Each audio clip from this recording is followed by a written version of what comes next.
সকল প্রিয় ছাত্রছাত্রীরা এডুইনসের আরো একটি ভিডিওতে তোমাদের স্বাগতম। আজ আমরা নবম শ্রেণীর একটি গুরুত্বপূর্ণ অধ্যায় স্থানাঙ্ক জ্যামিতি ব্র্যাকেটের দূরত্ব নির্ণয় থেকে একটা কোশ্চেন নিয়ে এসেছি। প্রথমে দেখে নিচ্ছি প্রশ্নটা কি আছে, তারপর আমরা এটা সমাধান করব। তো প্রশ্নটা আছে এক্স অক্ষের ওপর এমন একটা বিন্দু, মানে বিন্দুটাকে নির্ণয় করতে হবে যা 3,5 ও 1,3 বিন্দু থেকে দুটি থেকে সমদ্রবর্তী। দেখো এটা এক্স অক্ষ আর এটা ওয়াই অক্ষ। তো এক্স অক্ষের ওপর একটা বিন্দু নিচ্ছি এ কমা 0। এক্স অক্ষের ওপর একটা বিন্দু নিয়ে নিলাম এ কমা 0। এই এ কমা 0 থেকে 3,5 আর 1,3 এই দুটোর বিন্দুর দূরত্ব কি হবে? সেম হবে। তো চলো ধরি এক্স অক্ষের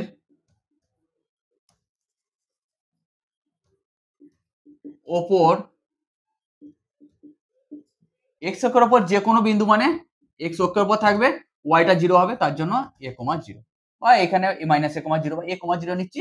পরে যখন ভ্যালু বেরোবে সেটা প্লাস মাইনাস হিসেবে বেরোলে তখন এর ভ্যালুটা আমরা বসিয়ে দেব। তো এক্স অক্ষের ওপর যে কোনো একটি বিন্দু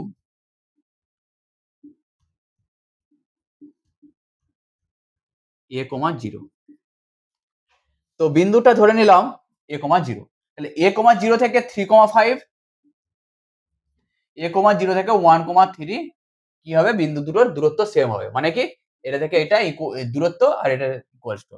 তাহলে এ কমা 0 থেকে 3,5 এর দূরত্ব কত হবে? x1 মাইনাস x2 মানে a মাইনাস x তার হোল স্কয়ার প্লাস 0 মাইনাস 5 তার whole square equals to same কি হবে? এই দুটো দূরত্ব সেম হবে মানে কি ইকুয়ালস টু দিয়ে দিয়েছি। তাহলে a মাইনাস 1 তার whole square plus x1 minus x2 তার হোল স্কয়ার প্লাস 0 মাইনাস 3 তার হোল স্কয়ার। দেখো এবারে কি হবে? রুট গুলো দেখো দু জায়গাতে আছে, হোল স্কয়ার করে দিলে কি এমনি উঠে যাবে। তাহলে ব্র্যাকেটে কি পড়ে থাকবে? শুধু পড়ে থাকবে a মাইনাস মাইনাস 5 তার whole square equals to a minus 1 তার হোল স্কয়ার প্লাস মাইনাস 3 তার হোল স্কয়ার। a মাইনাস 3 তার হোল স্কয়ার, a মাইনাস 3 তার হোল স্কয়ার মানে a স্কয়ার মাইনাস 2 মাল্টিপ্ল 3 মানে 6a প্লাস 9 প্লাস দেখো মাইনাস 5 তার হোল স্কয়ার কি মাইনাস 5 মাল্টিপ্ল মাইনাস 5 মানে কি মাইনাস মাইনাসে প্লাস 5 মাল্টিপ্ল 5 মানে 25 a square minus 2a plus 1 plus 9। দেখো ভ্যারিয়েবল টার্মগুলো তার আগে এ স্কোয়ার ক্যান্সেল আউট হয়ে যাবে। ভ্যারিয়েবল টার্মগুলো এক কাছে নিয়ে আসবো। ভ্যারিয়েবল টার্ম কি আছে? মাইনাস 6 এ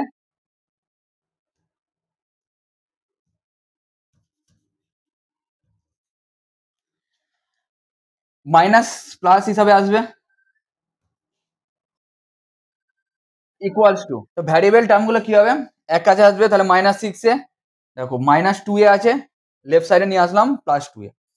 9 প্লাস 1 10 হয়ে গেল মাইনাস 9 প্লাস 25 মানে 34 রাইট সাইড লেফট সাইডে আছে, প্লাস হিসাবে আছে, রাইট সাইডে গেলে কি হবে? Minus.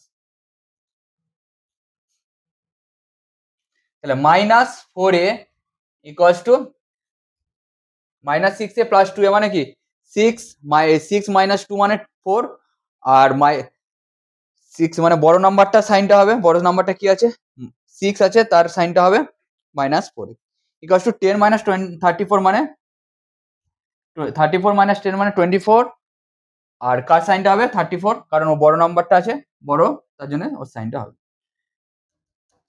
Minus 4a equals to minus 24। Minus minus চলে গেল, 4a ইকুয়ালস টু 24। তাহলে a ইকুয়ালস টু কি হবে? 24/4 ইকুয়ালস টু 6। তাহলে এর ভ্যালু পেয়ে গেলাম 6। 24/4 মানে 6। তাহলে এর ভ্যালুটা 6 পেয়ে গেলাম। তাহলে পয়েন্টটা কত হবে? 6,0। এই 6,0 পয়েন্টটা কি হবে? এক্স অক্ষের উপর অবস্থিত, কারণ 6 আছে আর এই ওয়াইটা 0, এটা হচ্ছে এক্স অক্ষের উপর অবস্থিত। তাহলে 6,0 যা 3,5 এবং 1,3 বিন্দু দুটো থেকে সমদূরবর্তী। তাহলে আমাদের অ্যান্সারটা পেয়ে গেলাম। আজকের ভিডিওটি এই পর্যন্ত। তোমাদের ভিডিওটি কেমন লাগলো অবশ্যই জানাবে। এছাড়াও তোমাদের যদি স্থানাঙ্ক জ্যামিতি দূরত্ব নির্ণয় থেকে কোনো প্রশ্ন থাকে আমাদের কমেন্টে লিখবে, সেটার সমাধান আমরা পরবর্তী ভিডিওতে নিয়ে আসবো। এছাড়াও এরকম আরো শিক্ষামূলক ভিডিও পেতে আমাদের ইউটিউব চ্যানেল এডুইন্সকে সাবস্ক্রাইব করবে এবং ফেসবুক পেজ এডুইন্সকে লাইক শেয়ার ও ফলো করবে। ধন্যবাদ। Edwins, learn, grow, succeed.